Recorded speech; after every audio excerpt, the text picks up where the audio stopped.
Hello everyone, welcome to another episode here on Settra, Legendary on 6.3, so the Tomb Kings have been improved, and we do have a defensive siege, actually, here against the Necrarch Brotherhood. This should be fairly easy. I have way better units than him, so it shouldn't be a problem. Yep. Definitely, he only has like the terror guys, maybe the fell bats that can cause some damage early on, and of course the necromancer. But overall, I have way better stuff than him. I could even auto-resolve this, but I do like to try and solve these problems in the battlefield. So, Hagan warriors, skeleton warriors, just to defend against those 5 with the added towers, it should be enough. Over here, we're gonna have 3 skeleton archers and trying to take down the fell bats, and of course then doing some damage to the terror guys, some Ushabti, skeleton archer chariot, and the catapults. Catapults are going to deal with most of the infantry. And over here all that I have is the 2 tomb gods and a skeleton spear, and that's likely going to be enough. There's a lot of towers here that are going to do a lot of damage, so yeah, we shouldn't have too much trouble. There's no range. That's the best thing about fighting the vampire counts. They lack completely the range. Oh, I just wanted to show you this cool set. It's just amazing how the amount of detail that they've put into these things. It's really cool. They could just as well have not put any detail, but the amount of detail is just really cool. So the fell bats are attacking the skeleton archers. Of course, this was to be expected. I thought I could destroy them way before they would arrive, but yeah, that's calculations, miscalculations. But for the time being, that looks fine. The fell bats are not going to kill the archers really fast. And now this terror guys, yes, it's not the best matchup to go against the skeleton spearmen, and that's exactly what we want.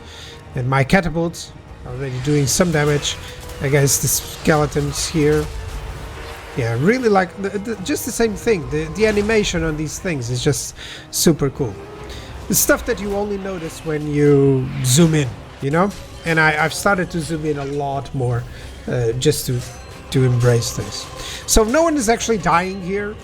This is just, you know, bloodless fight. But still, it's really interesting.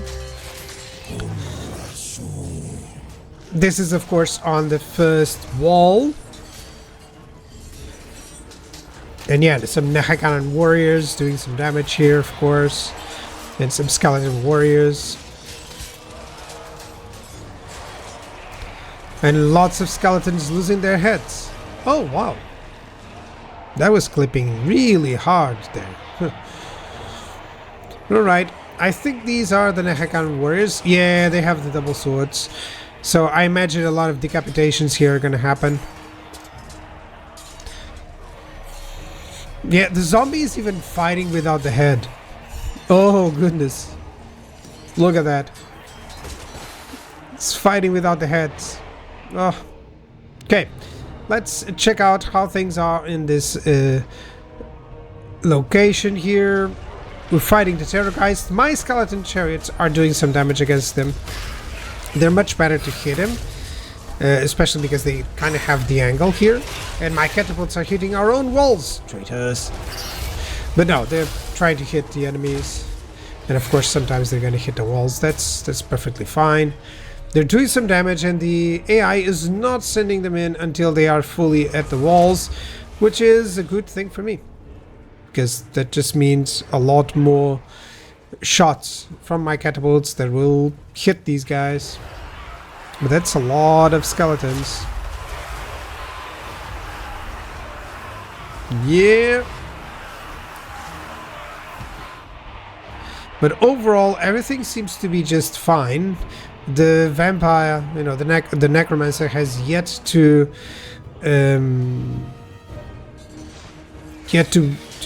destroy the gate. Sorry. And over here, yeah, tomb guards can deal with like 2 to 3 units of these, no problem, especially with the support from some of the towers. So yeah, any archer fire that you see here, it's actually just the towers hitting. So yeah.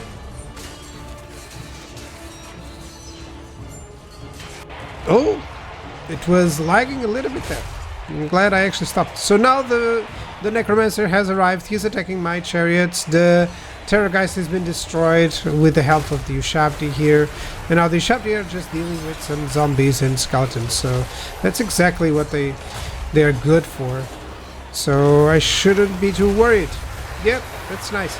I really like how the Ushabti just join their weapons into one. It's really cool. If you haven't spotted the animation, just go back. There's a part where the animation shows up, but he joins the weapons in one and attacks like a spear or a halberd, if you wish. But yep, everything seems to be fine. Oh, I wanted to showcase. Yep, everything seems to be fine. By the way, I'm using the better camera mod. That's why I can zoom out so much. It's really quite compatible, so it's a no-brainer to use, I'd say. So yep. Skeletons versus skeletons. Oh, no one is dying. They're already undead. They have already died before, so who cares? Well, I do. These are my units. I need them to own the place. And then it will be just us dead and the other... us undead and the other, the plain dead.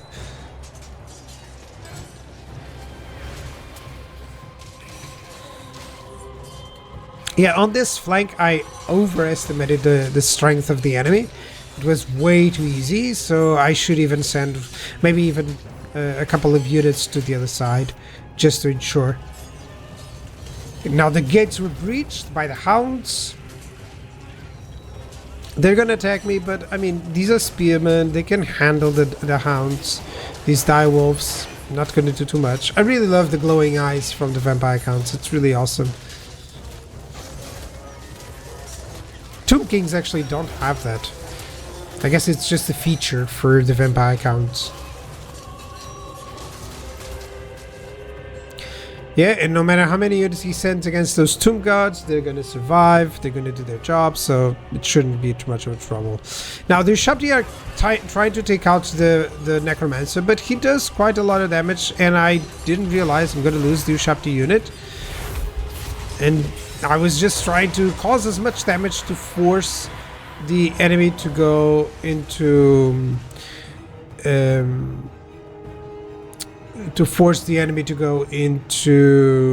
army losses, but that wasn't happening anytime soon. I still needed to kill a few more skeletons here. Sometimes it can be tricky to get the army losses on the vampire style units, because you never know when enough damage is done to actually trigger that, because they have so much melee, they calculate it slightly different. They always think they're more powerful than they actually are. So instead, for instance, I was trying to target the vampire, and instead what I ought to have done is to target the other units, because they were so giving their flanks to my archers. It would have been so much easier. But still, that's a victory. I did lose a spear and a Ushabti. That's fine, it's just garrison, it will replenish. So, close victory. And he survives with like a zombie and a skeleton. It's amazing. So, treasury, I want experience. I don't want... Or, well, I could go for the Gruth there, but no, I want that. And I kind of have to eliminate these guys, so let's go straight up into another battle. Settra has some good units now. This is not a minor settlement. No, it isn't. It's not a good settlement there, so yep. There we go. We're gonna fight. The plan is, of course, sending in the chariots on the side there, on the flanks. There's nothing that he can do actually to deal with those chariots. And then just attack with my infantry against his infantry. He's going to overwhelm, of course, my infantries, because I do have 2 units of archers and he doesn't, and he has more units. So my single entities have to fill in the gaps and try to do as much damage as possible. All the while, the chariots should be able to do just fine against the dogs. They have a bonus versus infantry, and dogs are infantry sized. Okay, not all dogs, so be careful. Wolves are not, so you gotta be careful.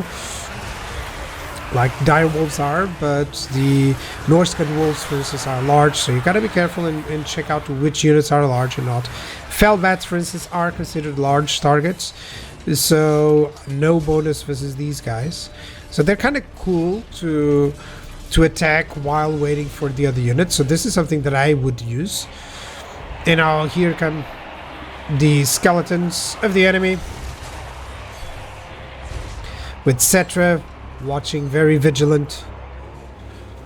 He tried sending another unit of bats here, but it didn't work. As you can see, I just reinforced with the Cameron War Sphinx. And now, yep, the Vampire Lord, actually not the Vampire Lord, the Necromancer is here, doing its damage, but this is a Tomb Guard unit. It's gonna be just fine doing damage. My archers are hitting these units on the flank, which is always excellent. Always try to avoid the shield location if you can. Because even if they are engaged in melee, the shield still counts. So you shouldn't attack them head on or use your missiles head on ever. You know, the shield is still there. So those dogs are covered. I don't have to worry about them. And now all that I need to do is just hammer and anvil. Dodge the enemy units that were trying to get my chariots away. And now my chariots are just going to overrun the enemy lines here. Look at that. I'm actually pushing them. If they rise up, they're in the middle of my units, so that will take care of them really easily. And now my Carrion War Sphinx is attacking the enemy lord, so that's perfect. That Necromancer doesn't stand a chance. And all the while, just trying to ensure that my chariot units are charging into good targets, and that whatever they hit starts disintegrating. And that's how you get a victory real easily. Just a little bit of a hammer and anvil, and suddenly this massive army is nothing compared to ours. And I'd estimate no losses here, so that's good. Especially because I attacked, and there were like 4 to 5 units that were trying to do some damage against my chariots, and they failed. So now Settra under attack. I think I still have the explosion, so that should do a lot of damage here. Do I? Can't remember. But still, it's not necessary. They're already routing and disintegrating. So that was a very easy battle, actually. Easier than I was expecting. So let's occupy, and finally we get the province. That's what we wanted. We get some Shield of Ptolos. Not really important, but the Potion of Healing is. It's always nice. I get the Land of the Dead there. Let's get a commandment. So, construction costs, yep.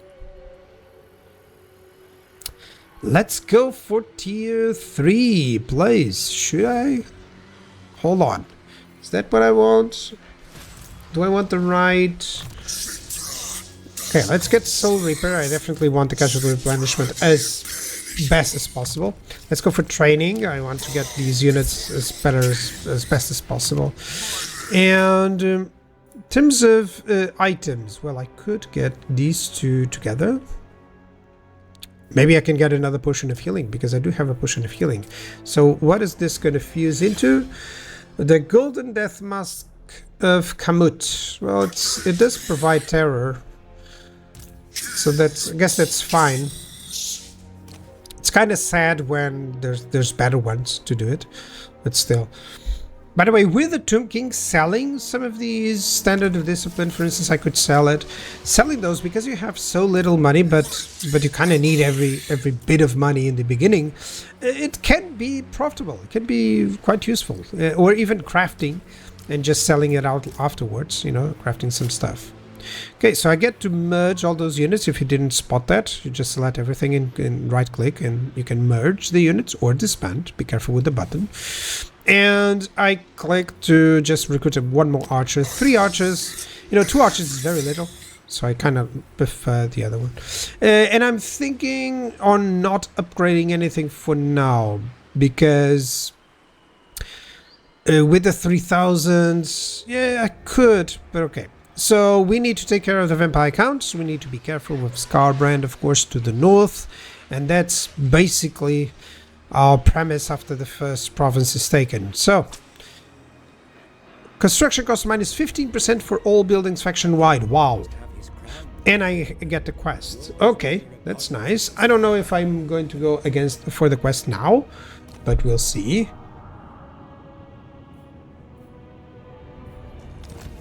Yeah, that's a big army. Lots of units that can do a lot of damage. So I think I'm going to prioritize dealing with Manfred before and then going for the quest. Or maybe I can, squeeze it in between. Who knows? I'm about to get some more levels. Master Charioteer, that's definitely because he's going to have chariots. Of course, Settra's going to have chariots.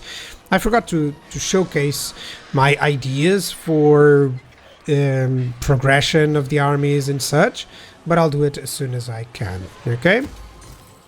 Always in an episode or another, I'll have those just so that you guys are aware. Oh, why are you building your forces like this? Well, that's why. That's 500. That's a lot of canopic jars. The Flock of Jaff and the Syrian's Legions. Those are good because they both are armor piercing, by the way. But let's craft a golden dagger. Let's actually craft another one, because the purpose is to fuse those items. So they're the cheapest, and even though it's a nice item, overall for the level of it, but if you fuse, you get stuff like this. Okay, Sword of Bloodshed, that's much better. Could have been better, maybe a Tormentor Sword. I know that they get the chance to have it, so that's why you try to get that. Maybe I can get one later on. Let's finish up this guy. Yeah, just auto-resolve it. He's dead, and that's no more of the Necrarch Brotherhood. So in this case, I take the experience because the other ones are not solid, bonuses. They're not relevant there. So I did actually start the tier 3, by the way, on the previous turn. And now what do I want? What do I want? I think I'll want the replenishment and some more horsemen here. And I'm going to move Settra the Imperishable over here. Now my next target is to get 5,000 gold so that I can get the right for the Casket of Souls. So I'm going to have to do any deals that I can. Nothing for now. Yeah, diplomacy is quite slow with Settra. Mostly because he's just surrounded by enemies. Let's declare war on Manfred. Because by declaring war, I may be able to just ambush him. So that's the premise. That's what we want it to happen. And if it does happen, it's so much better. And it does happen. So this just means great. This just means that I conquer the first place really fast, actually. And that's exactly the idea behind this declaring the war, putting my units in ambush. Yep. So now I'm protecting the ambush retreat location, just making sure that my chariots have like a flanking attack there. I wish they had already devastating flanker, but you have a landmark that gives it. But I still haven't got to it. It's too early. It's too early to do it. But still, they're still devastating as flankers. I mean, look at this. They just feel like they're wet noodles, like people like to say. This is like, oh, it didn't do a lot of damage. Actually, they do a lot of damage. It's not seen, but the collision is quite formidable. And the chariots, even if they get swarmed, they're able to push through. They now have the mass enough to push through a little bit. Enemy is already using some buffs to replenish their troops. But that was a lot of damage. You can see that there's some of them who are already being depleted. And now attack on the other side, and that's it. I mean, look at that. They're already halfway on their health. One unit is completely disintegrating. And just make sure that you keep the chariots moving. Just keep them moving. If they lose one unit or another, it's fine. I'm about to send in again the chariots. That didn't work on the right side.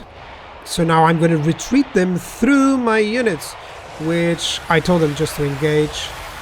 So it should be just fine.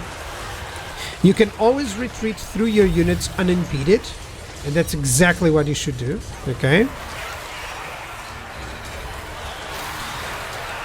And now my archers are hitting these units. Yeah, this is just a nightmare for him. Here, kitty, fetch. Biggest purpose of these cats is just to ensure that the enemy doesn't have mass, really. It's one of the best things here. It's like to ensure that the unit doesn't fight cohesive, you know, that they're not fighting any other units like this. The explosion from Settra, that's awesome. Look at that, it's just opening up so that my units can close in and attack.